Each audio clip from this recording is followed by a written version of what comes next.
Alors, le mini-site de décollage aujourd'hui s'appelle le Crêt de Montou, une petite colline à 576 mètres d'altitude à l'aplomb du col du Chat. C'est une première pour moi, j'y vais avec mon ami Romain qui connaît le site. Les conditions sont prévues instables jusqu'à 2500 mètres d'altitude, dans un flux d'ouest-nord-ouest modéré. Après 1 heure d'attente sur le décollage, un cycle thermique arrive et nous donne juste assez de vent de face pour décoller. Romain me suit, il y a très peu de dénivelé jusqu'à l'atterrissage. On a une seule chance avec ce thermique, il faut rentrer dedans et ne surtout pas le lâcher.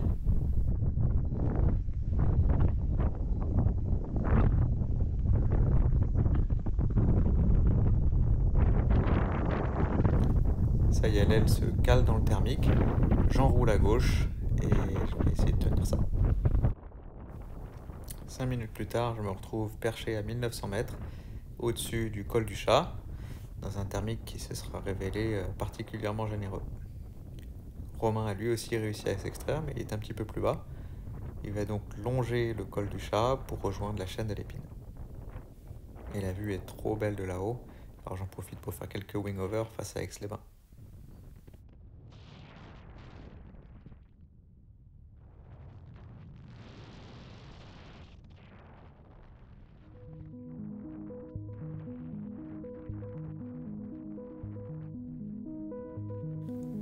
J'attaque la chaîne de l'Épine avec un transit qui est assez évident.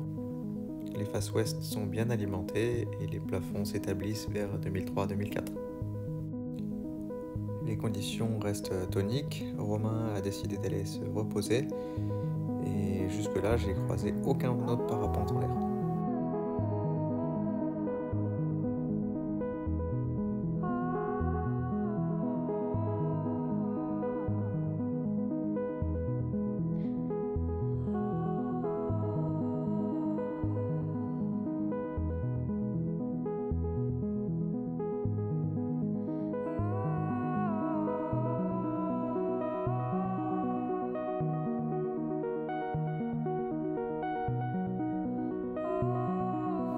Je survole le site bien connu d'Aiguebelette et personne au décollage.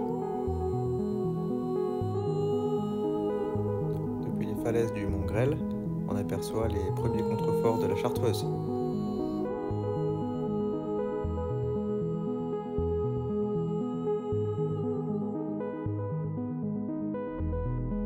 Et sur le chemin du retour, j'aperçois 4 parapentes biplaces qui décollent d'Aiguebelette.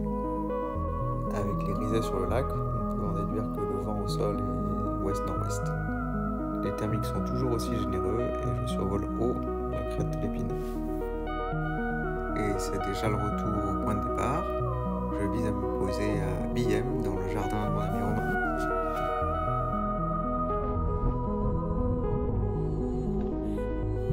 Posé chez Romain, après un aller-retour au Mont Beauvoir, ce qui fait une distance d'environ 50 km, avec un ciel magnifique.